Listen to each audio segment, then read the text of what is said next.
Vamos abrir a palavra do Senhor, irmãos. Nós temos estudado Tessalonicenses aqui à noite, mas hoje nós vamos falar sobre Oséias. Eu falei que uma vez por mês eu ia pregar sobre um dos profetas da Bíblia. E o texto que eu escolhi hoje é o texto de Oséias, capítulo 10, do verso 1 até o verso 15.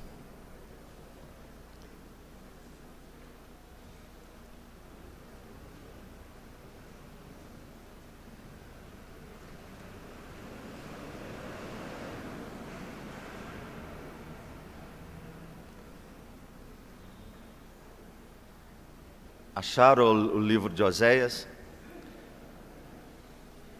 Eu vou dar uma dica para você, logo depois do livro de Gênesis, antes do Apocalipse, depois de Daniel, muito bem, ao lado de Daniel, antes de Joel. Daniel, Oséias, Joel, Amós.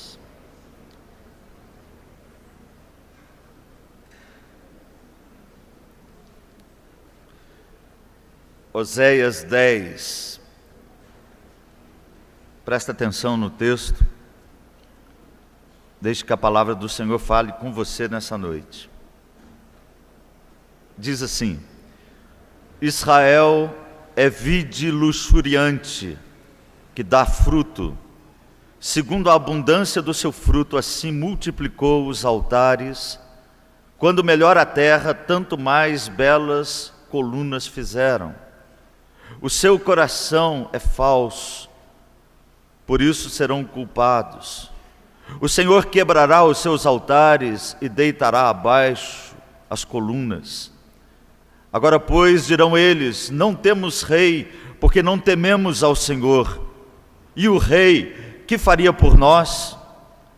Falam palavras vãs, jurando falsamente, fazendo aliança, por isso brota o juízo como erva venenosa nos sulcos dos campos.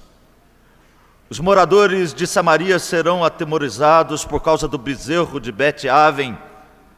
O seu povo se lamentará por causa dele, e os sacerdotes idólatras tremerão por causa da sua glória, que já se foi. Também o bezerro será levado à Síria como presente ao rei principal. Efraim se cobrirá de vexame e Israel se envergonhará por causa do seu próprio capricho. O rei de Samaria será como lasca de madeira na superfície da água. E os altos de Aven, pecado de Israel, serão destruídos. Espinheiros e abrolhos crescerão sobre os seus altares, e aos montes se dirá: cobri-nos, e aos outeiros: caí sobre nós. Desde os dias de Gibeá pecaste, ó Israel, e nisto permaneceste. A peleja contra os filhos da perversidade não há de alcançar-te em Gibeá. Castigarei o povo na medida do meu desejo, e congregar-se-ão contra eles os povos, quando eu punir por causa da sua dupla transgressão. Porque Efraim era uma bezerra domada, que gostava de trilhar. Coloquei o jugo sobre a formosura do seu pescoço. Atrelei Efraim ao carro, Judá lavrará, Jacó lhes desfará os torrões. Então eu disse: semeai para vós outros em justiça, ceifai segundo a misericórdia. Arai o campo de pousio, porque é tempo de buscar ao Senhor, até que Ele venha e chova a justiça sobre vós. Arastes a malícia, colestes a perversidade. Comestes o fruto da mentira, porque confiastes nos vossos carros e na multidão dos vossos valentes. Portanto, entre o teu povo se levantará tumulto de guerra, e todas as tuas fortalezas serão destruídas, como Salmão destruiu a Bet-Aven no dia da guerra. As mães ali foram despedaçadas com seus filhos. Assim vos fará Betel, por causa da vossa grande malícia, como pasto Como passa a alva, assim será o rei de Israel totalmente destruído. Que Deus abençoe a sua palavra, irmãos. Mantenha a Bíblia aberta nesse texto, mesmo que assustador, esse texto traz graça para nós.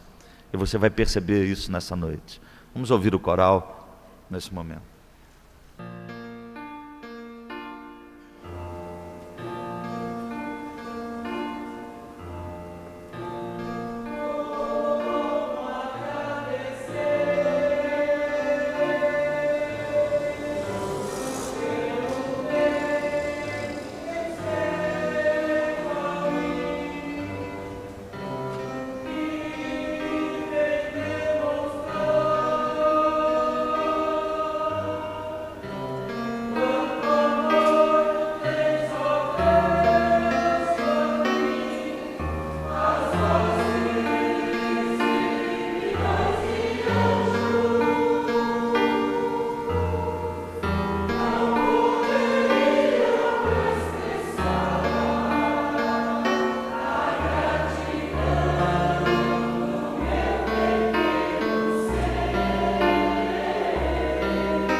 Uma das grandes verdades, irmãos, e que eu temo ser uma verdade negativa, vamos dizer assim, tem atingido também muitos crentes. E essa é uma realidade dos nossos dias, que as pessoas estão buscando os benefícios que Deus dá, mas não buscam a Deus. Eu sei que isso é verdade na vida do incrédulo. Paulo, lá em Romanos capítulo 3, diz que não há quem busque a Deus. As pessoas buscam aquilo que só Deus pode dar: alegria, paz. Mas o ser humano foge de Deus. Buscar a Deus é trabalho do crente. Mas nós temos buscado ao Senhor. A Bíblia diz: buscar-me-eis e me achareis, quando me buscardes de todo o vosso coração. Antes de falar sobre esse tema aqui nessa noite, eu quero rapidamente falar um pouquinho sobre o livro de Oséias, pouco sobre a vida de Oséias e sobre a passagem que nós acabamos de ler. É o que eu chamo de contexto. Tá aí, né, Denis? Que aí projeta, fica mais fácil para a gente entender. A profecia de Oséias, primeiro destaque que eu faço. Oséias profetizou entre os anos 760 a 722 a.C., nesse período aproximado. Ele viu o domínio da Assíria sobre o reino do norte, sobre a nação de Israel. A pregação de Oséias reflete, irmãos, o declínio moral e espiritual da nação.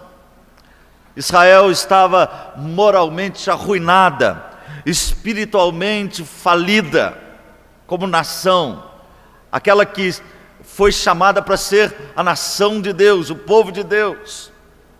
Havia em Israel uma espécie de prosperidade ilusória. Havia até uma certa tranquilidade financeira, mas na profecia de Oséias aquilo era uma grande ilusão. Mas também quero falar, como parte do contexto, um pouco sobre a história de Oséias, a história pessoal de Oséias. E eu faço aqui um destaque para a história familiar de Oséias. Eu digo então que a família de Oséias era uma família que não nos, de forma alguma, encoraja hoje. O casamento de Oséias com Gomer é um casamento complicado. Se você pegar o capítulo 1, verso 2, você vai descobrir que Deus dá uma ordem para ele se casar com uma mulher da vida, como uma prostituta. Os comentaristas dizem que ela se prostituiu depois do casamento, ela adulterou. Outros acham que ele se casou com uma mulher assim, e que a vida de Oséias, o seu casamento, refletia o adultério espiritual da nação de Israel. Os filhos de Oséias receberam nomes sinistros. Capítulo 1, verso 4, verso 6 e verso 9. Ninguém em sã consciência daria nome às suas crianças desse jeito. Nós estamos recebendo aí as fotos das crianças para o culto do bebê, que será realizado no dia 20, às 4 horas da tarde. Já fiz a propaganda. Ninguém ia pôr um nome desse no filho. Pensa bem, vamos olhar lá o nome, só para vocês verem que nome que ele colocou nos filhos. Verso 4, o primeiro filho, o nome dele era Jezreel. É isso mesmo, não? Eu estou no livro errado aqui. Agora sim, isso. Verso 4, do capítulo 1. Põe-lhe o nome de Jezreel, porque daqui a pouco castigarei pelo sangue de Jezreel a casa de Jeú. O nome significava castigo. E aí nasce a filha, verso 6, e ele põe o nome de desfavorecida. E aí nasce o caçula, e ele põe o nome de não meu povo. Você queria ter uma filha assim, ô desfavorecida, vem para o almoço. Ou não meu povo, está na hora de jantar. Essa era a família de Oséias. A família estava refletindo, irmãos, a nação, a vida espiritual da nação. E eu diria que vice-versa. A nação também refletia o comportamento da família, não só de Oséias, mas do povo de Israel. A família de Oséias também, irmãos, em segundo lugar, é uma lembrança do pecado, da prostituição espiritual do povo. Gomer é um retrato de Israel, capítulo 2, o texto fala sobre isso. Israel quebrou aliança com Deus. Israel seguiu após outros deuses. E o castigo do Senhor era iminente. Tudo isso está dito aqui no capítulo 2 e no capítulo 1 de Oséias. Mas em terceiro lugar, a família de Oséias revelava também o amor de Deus. Porque a história é de tragédia, mas é de esperança. O casamento de Oséias fez com que ele compreendesse o amor divino, a compaixão divina na misericórdia de Deus. A esposa se arrependeu, a nação precisava de arrependimento. Isso é para a gente entender um pouco a vida e a família de Oséias. Sabe uma coisa que eu espero lá no céu? Eu estou doido para chegar no céu para não ter buzina. e nem foguete. Isso me irrita. O texto que nós lemos, vamos entender. Eu vou repetir para você compreender. Oséias usa duas metáforas aqui nesse capítulo 10. Olha para o capítulo 10. A primeira metáfora ele tira do reino vegetal. Ele diz: Israel é vide luxuriante. A ideia aqui, irmãos, é de prosperidade associada à improdutividade. Israel era uma vide que produzia, mas produzia frutos terríveis, frutos que não agradavam a Deus. Eles viviam uma certa prosperidade, mas junto com a prosperidade, a imoralidade estava presente, a idolatria estava presente, a ideia de crescimento e esvaziamento ao mesmo tempo. E aí o texto diz que o juízo de Deus é certo. A segunda metáfora de Oséias, aqui no capítulo 10, ele tira do reino animal. Ele diz: Israel, ou Efraim, era uma bezerra domada, verso 11. A ideia aqui é de que com o Senhor, a bezerra estava bem. Apesar de receber o jugo do Senhor, mas o jugo do Senhor é leve, é suave. E o texto diz que a bezerra, ela gostava de trilhar o seu caminho. E mesmo sendo serva, ela tinha pescoço formoso. Mas por causa do seu pecado, a nação seria levada cativa, verso 14 e verso 15 desse texto. Mas eu quero fazer um destaque especial para o verso 12 e o verso 13. Esses dois versículos são preciosos.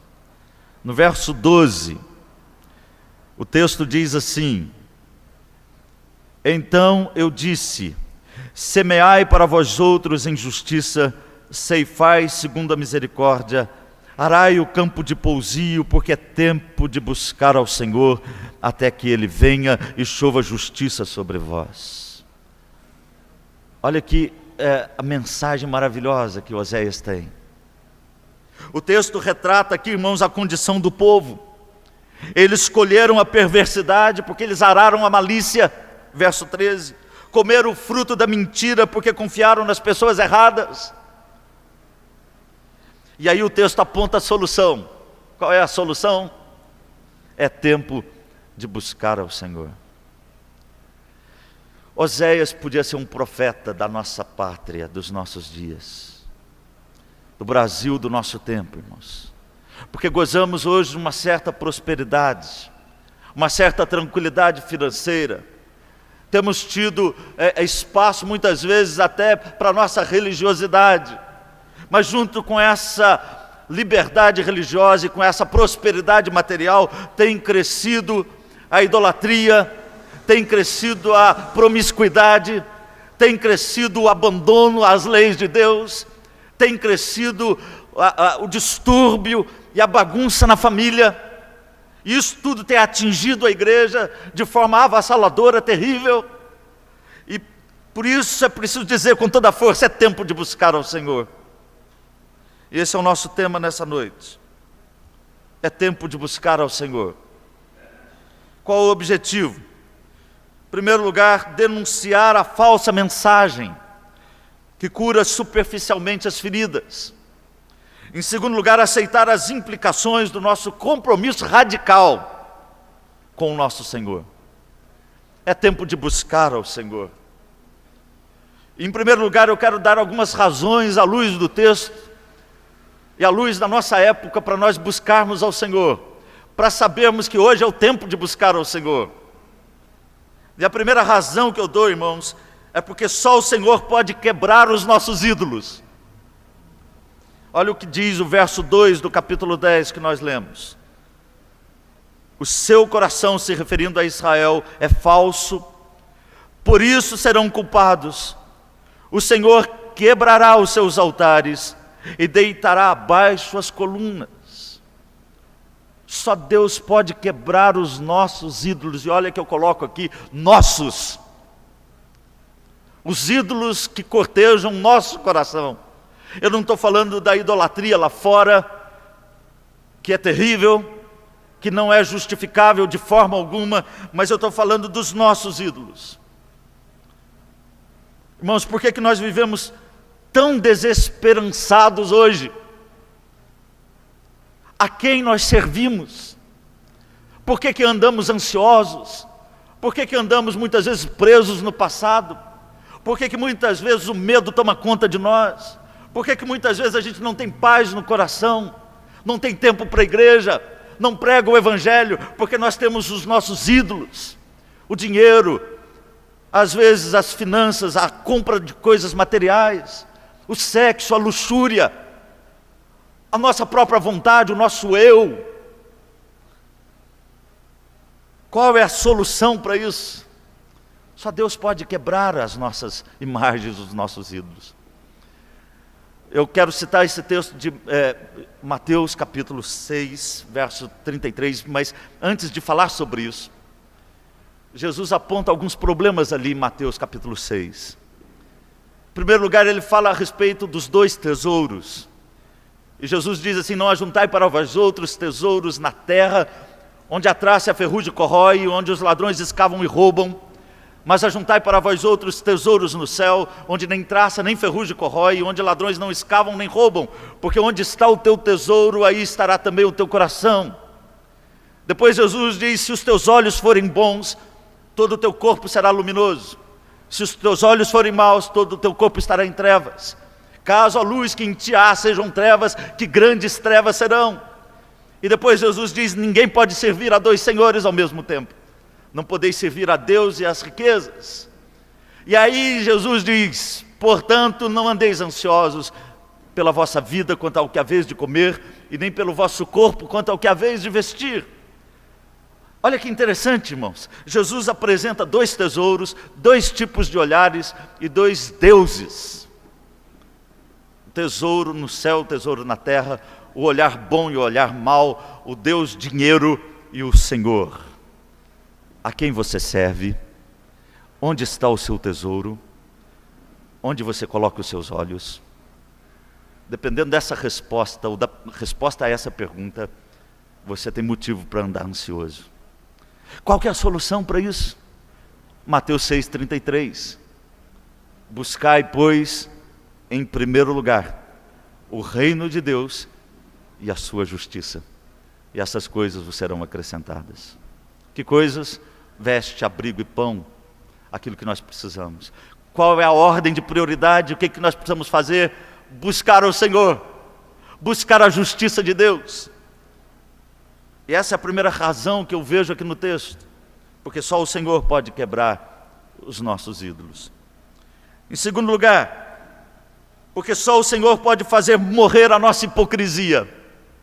Verso 4 do capítulo 10 do texto estudado: falam palavras vãs, jurando falsamente, fazendo aliança, por isso brota o juízo como erva venenosa nos sulcos dos campos. Só Deus pode fazer morrer a nossa hipocrisia, irmãos. O povo jurava falsamente, por isso o juízo também brotava, diz o texto. Isso nos faz lembrar uma palavra do Senhor Jesus no Sermão do Monte, lá no capítulo 5, quando Jesus diz que nós devemos dizer sim, e que o nosso sim deve ser sim, e que o nosso não deve ser não. Seja o vosso sim, sim, e o vosso não, não. O que disso passar, disse Jesus, vem do maligno. Em outras palavras, o que eu falo deve ser o que eu vivo. Eu não devo ter 2 palavras, eu não devo ter vida dupla, eu não posso ser hipócrita. Só Deus pode sarar, expulsar, eliminar, fazer morrer a nossa hipocrisia. Por isso eu preciso buscar o Senhor. Eu faço uma pergunta: onde estão os nossos votos, irmãos? Onde estão os nossos votos? Aqueles que nós fizemos aqui, quando fizemos profissão de fé. Aqueles que nós fizemos quando nós colocamos uma aliança no dedo. Aquele compromisso que nós fizemos diante de Deus e diante das testemunhas. Onde estão? Viraram lixo. Estamos brincando com as coisas de Deus. E depois nós achamos que Deus vai passar a mão. Em terceiro lugar, porque só Deus pode dar rumo à nossa vida. Olha o verso 7. O rei de Samaria será como lasca de madeira na superfície da água. Há uma outra versão que fala que não só o rei, mas o próprio povo. E eu gostei dessa ideia. Uma lasca de madeira na superfície da água. Vai levando, vai sendo levado, não tem jeito de voltar, não tem força para voltar. A correnteza leva. E aqui o texto diz que o rei será assim, como uma lasca, nada de madeira sobre a correnteza da água. Paulo diz lá em Efésios 2, que a pessoa sem Cristo anda segundo o curso desse mundo. Quem não tem Jesus, quem não busca Deus, quem não tem temor de Deus no seu coração, é como essa lasca de madeira que vai com a correnteza, que vai onde todo mundo vai, que perde a dignidade. Só Deus pode resgatar em nós a nossa própria dignidade, irmãos, e nos dar força para resistir às correntezas erradas da vida. Quarto lugar, quarta razão, porque só Deus pode fazer chover justiça sobre nós. Capítulo 10, verso 12, a segunda parte. Fazer chover justiça aqui significa salvar na sua totalidade. Fazer chover justiça significa uma salvação na sua totalidade. E aí aquilo que eu disse no início, o homem não busca Deus. Romanos capítulo 3, Paulo fala sobre isso. O homem busca os favores que Deus dá. Mas a pergunta que eu faço é, o crente tem buscado o Senhor? Você e eu temos buscado a Deus de todo o nosso coração, de todo o nosso entendimento, porque só Deus pode fazer chover justiça sobre nós, salvar a nossa vida como um todo, integralmente. 4 razões apresentadas no texto. E aí a gente chega à conclusão de que é tempo para buscar ao Senhor. Mas eu quero, em segundo lugar, falar do que não significa isso. Ou seja, o procedimento errado. E eu quero pular o verso 12, depois eu volto no verso 12 e quero comentar sobre o verso 13 aqui. Qual que é o procedimento errado nessa busca do crente, do Filho de Deus em relação ao seu Deus? Amós, ou melhor, Oséias, ele usa 2 metáforas aqui também, relacionadas à agricultura agora.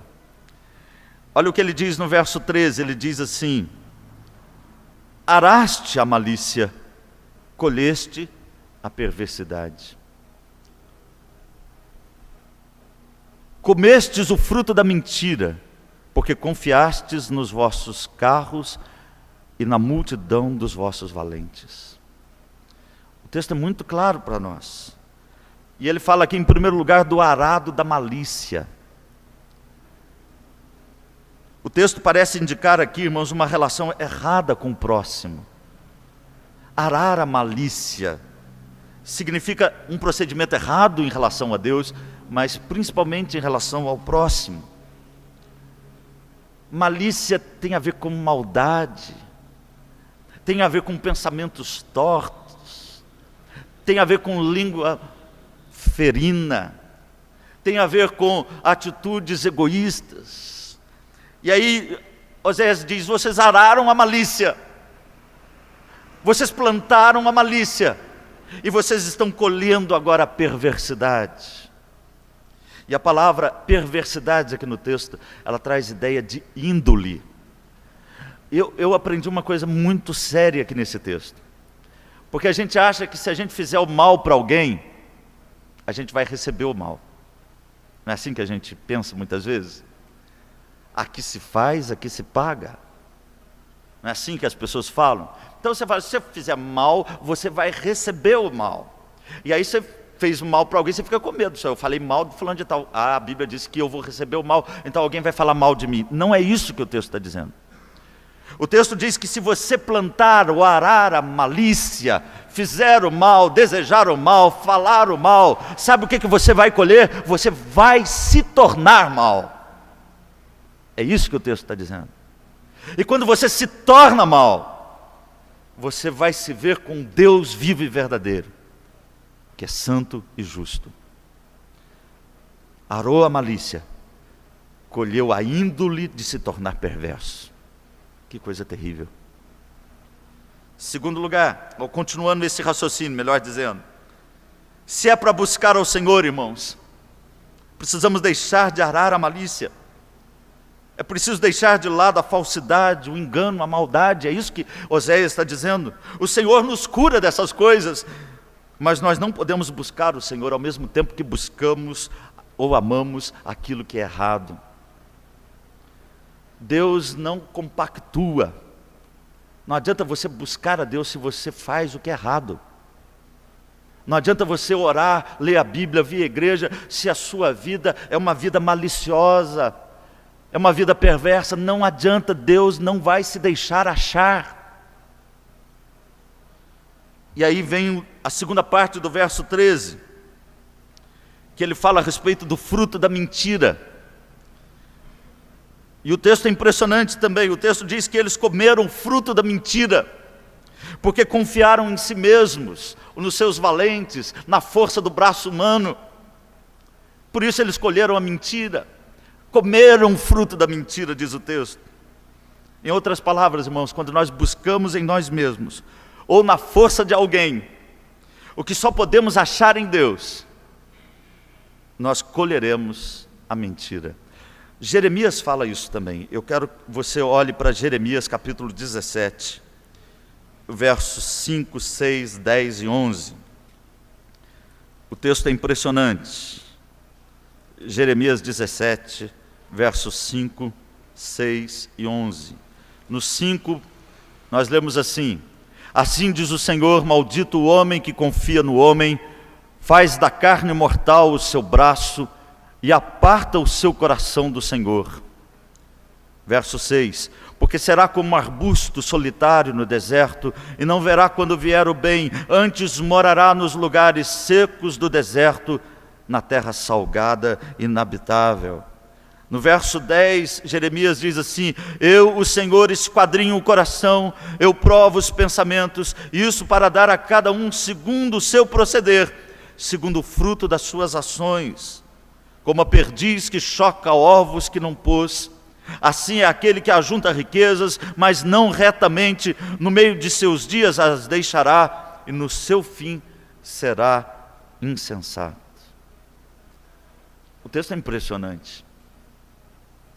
Tem gente colhendo o fruto da mentira, porque está plantando falta de confiança em Deus. Confia no homem, em si mesmo, no seu próprio Deus.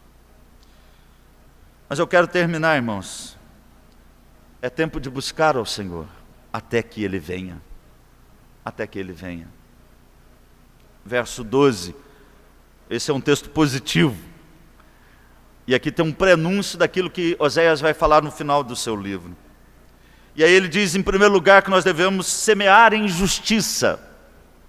O que significa isso? Semear em justiça é investir num relacionamento correto com Deus. De que forma eu faço isso? Lá no final do livro de Oséias nós vamos aprender. Eu semeio em justiça, em primeiro lugar, quando eu me arrependo dos meus pecados. Dá uma olhadinha no capítulo 14 de Oséias, no verso 1 e 2, lá no finalzinho do livro. Volta, ó Israel, para o Senhor teu Deus, porque pelos teus pecados está caído. Tende convosco palavra de arrependimento e convertei-vos ao Senhor. Dizei-lhe, perdoa toda iniquidade, aceita o que é bom, e em vez de novilhos, os sacrifícios dos nossos lábios. Primeira coisa, arrependa dos seus pecados. Como é que está a sua vida, meu querido irmão, minha querida irmã? Você está fazendo o que é certo? Olha, as circunstâncias, elas não nos pertencem. O que vai acontecer amanhã, só Deus sabe. Cabe a você fazer o que é certo. Arrependa dos seus pecados. Deixe de lado aquilo que não agrada o coração de Deus. Segundo lugar, semear em justiça significa confiança exclusiva na graça de Deus e em sua misericórdia. Olha o verso 3 do capítulo 14. A Assíria já não nos salvará, Não iremos montados em cavalos e não mais diremos a obra das nossas mãos. Tu és o nosso Deus. Por ti o órfão alcançará misericórdia. Oséias está ensinando aqui que nós precisamos confiar exclusivamente, unicamente na graça e na misericórdia do Senhor. Em terceiro lugar, semear a justiça significa obedecer a palavra de Deus. Verso 9 do capítulo 14, essa ideia está presente. Quem é sábio, que entenda essas coisas. Quem é prudente, que a saiba, porque os caminhos do Senhor são retos, e os justos andarão neles, mas os transgressores neles cairão. Obediência, andar pelos caminhos de Deus. Isso significa semear em justiça. Em segundo lugar, o texto fala para arar o campo de pousio. Essa é uma linguagem interessante, do verso 12. Campo de pousio é o campo novo, o campo que ainda não foi plantado. E aqui Oséias está ensinando, irmãos, que nós precisamos mudar a nossa vida, mudar a nossa atitude. Precisamos reformar a nossa vida à luz da mensagem de Deus. A semente do Evangelho, da palavra de Deus, precisa cair em boa terra. Olha, se não é exatamente isso que a Bíblia diz. Jeremias 4:3. É importante a gente ler esses dois textos. Jeremias capítulo 4, o verso 3. Jeremias usa a mesma linguagem de Oséias. Ele diz assim: porque assim diz o Senhor aos homens de Judá e Jerusalém: lavrai para vós outros campo novo, e não semeeis entre espinhos. Circuncidai-vos para o Senhor, circuncidai o vosso coração. Mateus 13:23. Jesus fala sobre a parábola do bom semeador. E no capítulo 13, verso 23, ele diz assim: mas o que foi semeado em boa terra é o que ouve a palavra e a compreende. Este frutifica e produz a 100, a 60 e a 30 por 1. O que o texto está dizendo?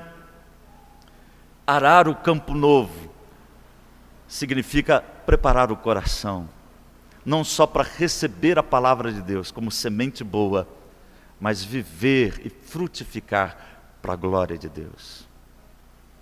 Nós precisamos basicamente dessas duas coisas: semear a justiça, arrependendo dos nossos pecados, confiando na graça e na misericórdia do Senhor e obedecendo a palavra. E precisamos arar o campo novo, preparar o nosso coração para uma mudança radical, para que a semente do Evangelho entre e faça a vida da gente frutificar para a glória do seu nome. E finalmente, irmãos, é preciso lembrar que quem vem é o Senhor. É tempo de buscar o Senhor até que Ele venha e faça chover justiça sobre nós. Em outras palavras, quem vai fazer a obra é Deus. Quem vai fazer chover é o Deus vivo e verdadeiro. Isso significa que a salvação está em Deus através de Cristo Jesus. O texto está ensinando que eu preparo a terra em certo sentido, que eu abro o coração em certo sentido, mas quem faz chover a salvação, quem transforma, quem dá vida é o Senhor. Por isso, antes de tudo e acima de tudo, você e eu precisamos fazer o quê? Clamar pelo nome de Jesus. É isso que o texto está ensinando para nós. Eu falei mais do que eu queria falar nessa noite. E às vezes eu faço o propósito de, hoje tem Santa Ceia, para se pegar mais leve, é dia da gente examinar o coração, mas eu faço isso com todo amor do meu coração, e faço para mim em primeiro lugar. Quero lembrar, irmãos, é tempo de buscar ao Senhor, esse foi o nosso tema. Razões para isso, porque só Ele quebra os nossos ídolos, só Ele mata a nossa hipocrisia, só Ele dá rumo à nossa vida, e só Ele faz chover justiça sobre nós. Qual que seria o procedimento errado nessa busca? Arar a malícia e comer o fruto da mentira. Qual seria o procedimento correto? Até que o Senhor venha e faça chover justiça. precisamos semear a justiça, precisamos preparar o campo novo do nosso coração e precisamos então entender que só Ele pode fazer de fato chover justiça sobre nós. À luz de tudo isso, eu quero aplicar essa mensagem em 4 aplicações. Primeira, a salvação está em Cristo, irmãos. O texto aponta para Jesus, embora não fale claramente sobre Ele. Portanto, clame por Jesus. A salvação é de Deus, uma obra de Deus, dada na cruz do Calvário para todo aquele que crê. Segundo lugar, se você é crente, nascido de novo, então busque a Deus com toda a força do seu coração. Buscar a Deus é trabalho do crente. Quanto tempo você tem de igreja, meu querido irmão? Eu nasci na igreja, praticamente. Eu falo que eu não nasci dentro da igreja porque não tinha culto naquela hora.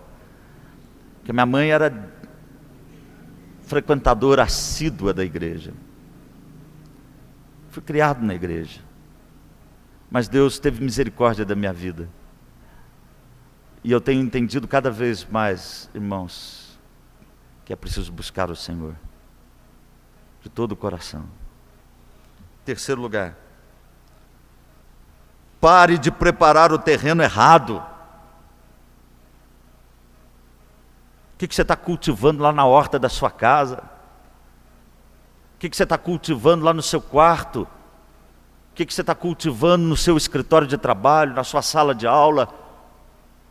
Pare de cultivar o terreno errado, porque existe uma lei natural que é irrevogável. O que o homem semeia, ele colhe. Se ele semeia trigo, ele vai colher trigo. E há uma lei irrevogável, espiritual também. Se você semeia a justiça, você vai colher frutos bons. Mas se você semeia a maldade, você vai colher a perversidade. Você vai se tornar mau. Procure fazer a coisa certa. Em quarto e último lugar, prepare o seu coração. Que o seu coração seja como um bom terreno para receber a palavra de Deus. Não sei quantas vezes você já ouviu a Bíblia na sua vida. Quantos sermões você já ouviu em toda a sua existência. Alguns aqui já ouviram sermões e mais sermões. Mensagens e mais mensagens. Tem gente que não fica satisfeito com a mensagem do pastor, liga a televisão, vai ouvir outros pastores. Desde que seja o Hernandes, está bom. Não pode ouvir outros, porque é muita ladainha que existe por aí. Quantos sermões você já ouviu na sua vida? Quantas vezes você recebeu, guardou essa palavra como um tesouro e viveu essa palavra? Que Deus nos abençoe. Nós vamos cantar um hino, irmãos, e passar para a ceia do Senhor.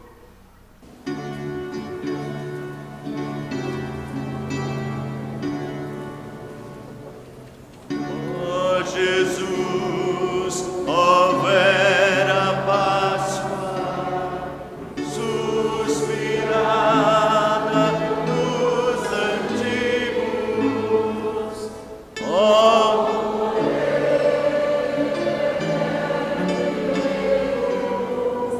digna-te assistir aqui, bom Jesus, ó pão divino, pela fé te recebemos, és nas almas o alimento que sustenta o nosso amor. Com Jesus, ó pão divino, vem perene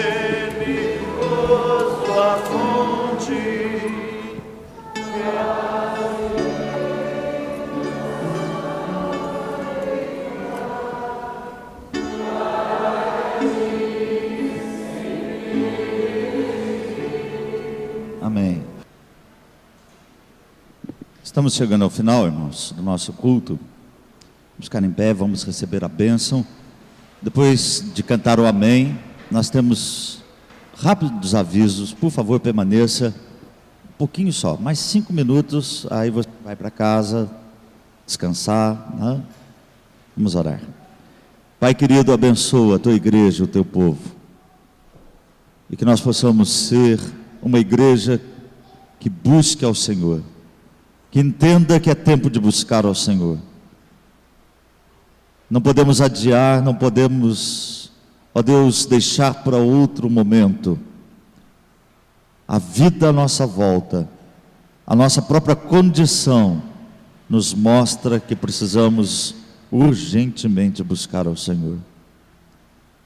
Ó Deus querido, e que nós possamos preparar bem o coração, a nossa terra, para que o Senhor faça chover justiça sobre nós, para que Tu restaures a nossa sorte e sejamos pessoas mais plenas e cheias da Tua presença, mais obedientes à Tua palavra, mais fiéis ao Teu mandamento, mais compromissados com o Teu reino, com mais vida de Cristo em nós, e mais Cristo nos nossos lábios, na nossa mente e coração, em nome de Jesus.